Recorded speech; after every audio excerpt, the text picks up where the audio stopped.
Hello, my name is Ashish Udgave. I am working as assistant professor in Department of Mechanical Engineering, Sharad Institute of Technology, College of Engineering, Yedrao, Ichalganj. Today, I am welcome to all in the lecture of Fundamental of Engineering Mechanics and Basic Concepts.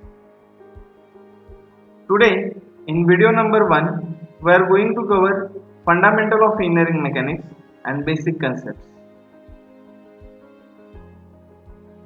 Introduction to Engineering Mechanics. The state of rest and the state of motion of the bodies under the action of different forces has engaged the attention of philosophers, mathematicians, and scientists for many centuries. The branch of physical science that deals with the state of rest or the state of motion is termed as mechanics. Mechanics हा एक physical सायन्सचा भाग आहे. त्यामध्ये जर एखादी body state of रेस्टला असेल म्हणजेच जर एखादी बॉडी थांबलेली असेल किंवा स्टेट ऑफ मोशनमध्ये असेल म्हणजेच एखादी बॉडी जर मूव्ह होत असेल तर तिचा अभ्यास आपण या मेकॅनिक्समध्ये करतो. आपण याआधी देखील बऱ्याच शास्त्रज्ञांची नावं ऐकलेली आहेत. त्यामध्ये आर्किमिडीज असतील, गॅलिलिओ असतील, सर आयझॅक न्यूटन असतील, आइन्स्टाईन असतील, व्हॅरिग्नन असतील, युलर असतील, टी.एल.एम्बर्ट्स असतील. या सर्व शास्त्रज्ञांच्या शोधाचा उपयोग मेकॅनिक्सच्या डेव्हलपमेंटमध्ये झाला. तर mechanics developed by these researchers और scientist may be grouped as number 1 classical mechanics और Newtonian mechanics, number 2 relativistic mechanics and number 3 quantum mechanics or wave mechanics. Definition of mechanics. Mechanics is the branch of science which deals with the study of forces and their effects acting on bodies in motion or at rest. आत्ताच पाहिल्याप्रमाणे mechanics हा एक सायन्सचा विभाग आहे. त्यामध्ये जर एखादी बॉडी स्टेट ऑफ रेस्टला असेल किंवा स्टेट ऑफ मोशनमध्ये असेल तर त्या बॉडीवरती कोणकोणते फोर्सेस ॲक्ट होतात, आणखीन त्या फोर्सेसमुळे त्या बॉडीमध्ये कोणकोणते इफेक्ट निर्माण होतात, या सर्व गोष्टींचा अभ्यास आपण मेकॅनिक्समध्ये करतो. फॉर एक्झाम्पल आपण त्यासाठी एक उदाहरण कन्सिडर करू की एक 50 न्यूटनचा एक बॉडी आहे आणि ती बॉडी एका टेबलवरती रेस्ट आहे. या कंडिशनमध्ये बॉडी हा आता सध्याला स्टेट ऑफ रेस्ट या कंडिशनमध्ये आहे. या उदाहरणामध्ये 50 न्यूटन ही बॉडीची वेट आहे आणि आपणाला माहित आहे की weight of body is always acting in downward direction. आपण याआधी देखील अभ्यास केल्याप्रमाणे according to Newton's third law every action there is always and equal opposite reaction. म्हणजे जर एखाद्या ठिकाणी ॲक्शन होत असेल तर त्याच प्रमाणात तिथं रिॲक्टिव्ह फोर्स देखील असेल. म्हणजे जर या बॉडीचा वेट जर 50 न्यूटन डाऊनवर्ड डायरेक्शनला ॲक्ट होत असेल तर नॉर्मल रिॲक्शन और रिॲक्टिव्ह फोर्स हा वरच्या डायरेक्शनमध्ये म्हणजेच अपवर्ड डायरेक्शनमध्ये तो देखील 50 न्यूटनच असेल. या कंडिशनमध्ये सद्यस्थितीला 2 फोर्सेस आहेत. फर्स्ट फोर्स आहे तो active force that is weight of body acting in downward direction and reactive force which is also equal to 50 newton and acting in a vertically upward direction. आणि या 2 फोर्सेसमुळे बॉडीवर जो काही इफेक्ट झाला आहे that is body is at rest due to this 2 forces. Now याच बॉडीवर तिसरा force act झालेला आहे असं आपण कन्सिडर करू and magnitude of that force is 20 newton. Due to this third force that is 20 newton body will move in towards horizontally right direction. Therefore या 3 फोर्सेसमुळे सद्यस्थितीला बॉडीवरती जो काय इफेक्ट आहे तो इफेक्ट म्हणजे बॉडी इज इन मोशन आणि body हा मोशनमध्ये आहे towards horizontally right डायरेक्शनमध्ये. आता याच बॉडीवरती चौथा फोर्स ॲक्ट झालेला आहे असं आपण कन्सिडर करू and magnitude of that force is also 20 Newton force. This fourth force, which is equal to 20 Newton force, is equal in magnitude, opposite in direction and co-linear with third force. या चौथ्या फोर्समुळं body हा परत state of रेस्टला येईल. आता सद्यस्थितीला या बॉडीवरती total 4 forces act झाले. त्यामध्ये weight of body which is equal to 50 newton force, reactive force which is also equal to 50 Newton force and which is acting in a vertically upward direction. Third force is 20 Newton force acting horizontally right direction, and fourth force is also 20 Newton force which is also acting horizontally left direction. या 4 forces मुळे बॉडीवरती जो काही effect आहे तो effect म्हणजे body is at state of rest. That is nothing but mechanics is a branch of science. हा एक सायन्सचा भाग आहे. आणखीन यामध्ये आपण एखादी बॉडी जर स्टेट ऑफ रेस्टला असेल किंवा स्टेट ऑफ मोशन मध्ये असेल तर त्या बॉडीवरती कोणकोणते फोर्सेस ऍक्ट होतात, आणखीन त्या फोर्सेसमुळे त्या बॉडीमध्ये कोणकोणते इफेक्ट जनरेट होतात, या सर्वांचा स्टडी, या सर्वांचा अभ्यास आपण मेकॅनिक्स मध्ये करतो आणि यालाच आपण मेकॅनिक्स म्हणतो. That is nothing but mechanics is the branch of science which deals with study of forces and their effects acting on bodies in motion or at rest. Now, definition of engineering mechanics: a study of different laws and principles of mechanics applied to solve the engineering problem is known as applied mechanics or engineering mechanics. आपण आतापर्यंत वेगवेगळ्या सायंटिस्टची नावं ऐकलेली आहेत. आणखीन त्या सायंटिस्टनी किंवा त्या शास्त्रज्ञांनी वेगवेगळे जे शोध लावलेले आहेत त्याचा अभ्यास केलेला आहे. त्यामध्ये आर्किमिडीज असतील, गॅलिलिओ असतील, सर आयझॅक न्यूटन असतील, आइन्स्टाईन असतील, व्हॅरिग्नन असतील, युलर्स असतील, डीएलम्बर्ट्स असतील. या सर्व शास्त्रज्ञांच्या शोधाचा उपयोग करून जर आपल्याला एखादा इंजिनिअरिंग प्रॉब्लेम जर सॉल्व्ह करायचा असेल तर दॅट स्टडी और त्यालाच आपण applied mechanics or engineering mechanics म्हणतो.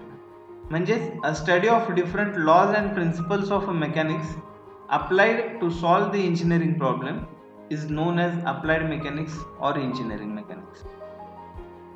Now what are the application of mechanics? आपण मेकॅनिक्सचा उपयोग कुठे कुठे करतो?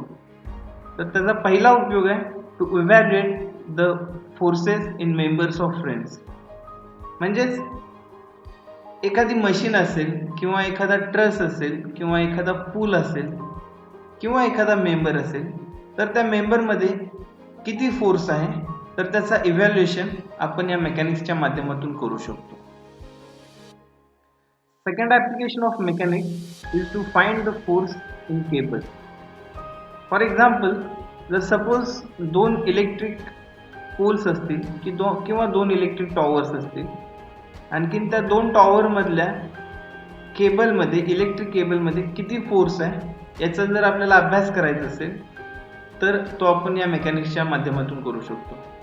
किंवा सपोज जर एखादा केबल ब्रिज असेल आणि त्या ब्रिजच्या केबलमध्ये किती फोर्स आहे याचा जर आपल्याला अभ्यास करायचा असेल तर तो देखील आपण या मेकॅनिक्सच्या माध्यमातून करू शकतो. Third application of mechanics is to draw shear force and bending movement diagram. Shear force and bending movement diagram याचा सविस्तर अभ्यास आपण सेकंड इयरला करायचा आहे. बट सद्यस्थितीला आपण एवढंच लक्षात ठेवू शकतो की एखाद्या बॉडीचा जर shear force and bending movement diagram जर काढायचा असेल तर तो आपण मेकॅनिक्सच्या माध्यमातून काढू शकतो. Fourth application of mechanics is to formulate static equilibrium equations for rigid body. Equilibrium म्हणजेच काय तर जर एखादी बॉडी स्टेट ऑफ रेस्टला असेल तर त्याच बॉडीला आपण म्हणतो की that body is in equilibrium, आणि त्या कंडिशनला आपण म्हणतो की that condition is in equilibrium condition. आपण साधा एक एक्झाम्पल घेऊ. जर समजा एखादा टेबल आहे, स्टीलचा टेबल आहे, आणखीन त्या टेबलवरती पहिल्यांदा आपण 10 किलोचा मास ठेवू. 10 किलोच्या मासमुळं तो टेबल ब्रेक नाही होणार, म्हणजेच ती बॉडी तो लोड विस्टँड करेल. बट जर समजा त्याच टेबलवर आपण समजा जर 100 टन मास असलेली जर बॉडी ठेवली तर तो टेबल ब्रेक होईल. तर तो फर्स्ट केसमध्ये ब्रेक होणार नाही आणि सेकंड केसमध्ये ब्रेक होईल. तर तो कसा ब्रेक होईल, तर त्यासाठी जो आपल्याला फॉर्म्युलेट करायचा आहे, तर तो फॉर्म्युलेशन आपण या मेकॅनिक्सच्या माध्यमातून करू शकतोय. That is nothing but to formulate the static equilibrium conditions for a rigid body. आपल्या दैनंदिन जीवनामध्ये अशी असंख्य उदाहरणं आहेत की जिथे आपण मेकॅनिक्सचा यूज करू शकतो. फॉर एक्झाम्पल, जर एखादा पेन आपण हातात धरला तर त्या पेनवरती किती फोर्स ॲक्ट होतात याची माहिती आपण या मेकॅनिक्सच्या माध्यमातून घेऊ शकतो. आपण सपोज एखाद्या चेअरवरती बसलेलो आहे, खुर्चीमध्ये बसलेलो आहे, तर त्या खुर्चीवरती कोणकोणते फोर्सेस ॲक्ट होतात, किती फोर्स ॲक्ट होतो, आणखीन त्या फोर्सेसमुळे त्या खुर्चीमध्ये कोणकोणते इफेक्ट होतात, या सगळ्याचा अभ्यास आपण या मेकॅनिक्समध्ये करतो. जर समजा आपण एखादी 4 व्हीलर घेऊन जर आपण ब्रिजवरती जात असेल तर त्या आपल्या या 4 व्हीलरमुळे त्या ब्रिजवरती कोणकोणते इफेक्ट होतात, त्या ब्रिजमध्ये किती फोर्सेस ॲक्ट होतात, या सर्वांची स्टडी आपण या मेकॅनिक्समधून करू शकतो. तर अशी असंख्य उदाहरणं आहेत की त्या जे आपण दैनंदिन जीवनामध्ये अनुभवतो. आणखीन त्या प्रत्येक उदाहरणाचा आपण मेकॅनिक्सशी त्या प्रत्येक उदाहरणाला आपण मेकॅनिक्सशी रिलेट करू शकतो. Classification of engineering mechanics. Depending upon the body to which the mechanics is applied, the engineering mechanics is classified as number 1 mechanics of solids and number 2 mechanics of fluids. The mechanics of solids or solid mechanics is further classified as mechanics of rigid bodies and mechanics of deformable bodies.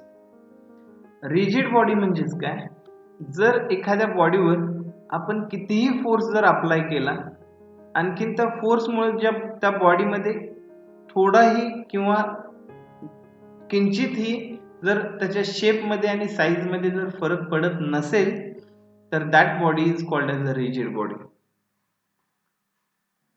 In other words, the body which will not deform or the body in which deformation can be neglected in the analysis is called as rigid bodies. The mechanics of rigid bodies dealing with the bodies at rest is termed as statics, and dealing with motion is termed as dynamics. The dynamics is again classified into kinematics and kinematics. आपण statics, dynamics, kinetics and kinematics यांचा डिटेलमध्ये अभ्यास आपण थोड्या वेळाने करू. If the internal stresses developed in the body are to be studied, the deformation of the body should be considered. This field of mechanics is called as mechanics of deformable bodies or strength of material or solid mechanics. म्हणजेच जर एखाद्या बॉडीमध्ये due to forces जर internal stresses जर develop होत असतील, आणखीन त्या बॉडीच्या साईजमध्ये आणि शेपमध्ये जर फरक पडत असेल, म्हणजेच त्या बॉडीमध्ये जर डिफॉर्मेशन होत असेल, तर या फील्ड ऑफ मेकॅनिक्सला आपण मेकॅनिक्स ऑफ डिफॉर्मेबल बॉडीज म्हणतो. तर this field may be further divided into theory of elasticity and theory of plasticity. Now, liquid and gases deform continuously with the application of very small shear forces. Such materials are called as fluids. The mechanics dealing with the behavior of such materials is called as fluid mechanics. आपल्याला याची माहिती आहे की जर एखादा पदार्थ द्रव्य रूपात असेल किंवा वायू रूपात असेल, म्हणजे जर लिक्विड असेल किंवा गॅसेस असेल, तर त्याच्या साईजमध्ये आपण खूप छोट्या प्रमाणात खूप छोट्या फोर्सनी आपण त्याच्या साईजमध्ये आपण फरक करू शकतो. म्हणजेच खूप छोट्या फोर्सनी आपण तो लिक्विड किंवा तो गॅस आपण डिफॉर्म करू शकतो. तर या मटेरियलला आपण फ्लुइड्स म्हणतो. The mechanics dealing with the behavior of such materials is called as fluid mechanics. Mechanics of ideal fluids, mechanics of viscous fluids and mechanics of incompressible fluids are further classifications in this area. The classification of mechanics is summarized in this flow chart. Now we will study classification of engineering mechanics or classification of mechanics of rigid bodies. Engineering mechanics is broadly classified into two types, statics and dynamics. In statics, body is at rest and in dynamics, body is in motion. म्हणजे statics मध्ये body हा rest मध्ये असेल आणि dynamics मध्ये body हा motion मध्ये असेल. Dynamics is again classified into kinetics and kinematics. In kinetics, body is in motion due to external force, and in kinematics, body is in pure motion. आपण याआधी डेफिनेशन ऑफ मेकॅनिक्सचा अभ्यास केलेला आहे. Mechanics is the branch of science which deals with the study of forces and their effects acting on body at rest or in motion. आता आपण statics, dynamics, kinetics and कायनेमॅटिक्सचा डेफिनेशनचा अभ्यास करू. वरती ज्या ट्री डायग्राम मध्ये असल्याप्रमाणे स्टॅटिक्स हा एक इंजिनिअरिंग मेकॅनिक्सचा भाग आहे. Therefore, definition of statics is that it is the branch of engineering mechanics or applied mechanics. आणि स्टॅटिक्स मध्ये बॉडी इज ॲट रेस्ट असते. Therefore, statics is nothing but it is the branch of applied mechanics which deals with the study of forces and their effects acting on a body at rest. म्हणजेच जर एखादी body state of रेस्टला असेल तर त्या बॉडीवरती कोणकोणते forces act होतात, आणखी त्या फोर्सेसमुळे त्या बॉडीमध्ये कोणकोणते इफेक्ट होतात, या सर्वांचा अभ्यास आपण स्टॅटिक्समध्ये करतो. Dynamics is also a branch of engineering mechanics or applied mechanics which deals with the study of forces and their effects acting on a rigid body in motion. Statics and dynamics या दोन्हीचा definition सेमच आहे. फक्त फरक एवढाच असेल की statics मध्ये बॉडी रेस्टला असणार आहे, आणखी डायनामिक्स मध्ये body is in motion. Now we will study definition of kinetics. Kinetics is the branch of dynamics. आपण कारण डायनामिक्सचे दोन विभाग आहेत, kinetics and kinematics. Therefore, kinetics is the branch of dynamics which deals with the study of forces and their effects acting on a body in motion, provided the motion due to external force applied and with the consideration of mass of the body. Kinetics मध्ये आपण बॉडीच्या मासला आपण consider करत असतो. Therefore, kinetics मी परत एकदा repeat करतो. Kinetics is the branch of dynamics which deals with the study of forces and their effects acting on body in motion, considering mass of the body and forces acting the motion or forces causing the motion. Same kinematics चा देखील definition सेमच असेल as kinetics प्रमाणे. Kinetics and kinematics both are the branches of dynamics. Therefore, definition of kinematics is that it is also a branch of dynamics which deals with the motion of the body without considering its mass and forces causing the motion.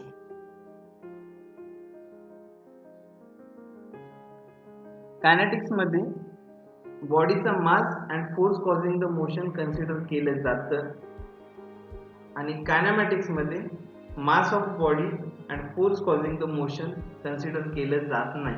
या दोन्हीमध्ये फरक इतकाच आहे.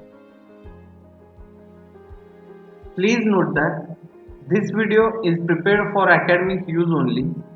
To understand the concept of fundamentals of engineering mechanics and basic concepts of engineering mechanics for UG students only. Thank you. Thanks a lot. For any query, please feel free to contact me on mail or on mobile, which is appearing on the screen. Thank you.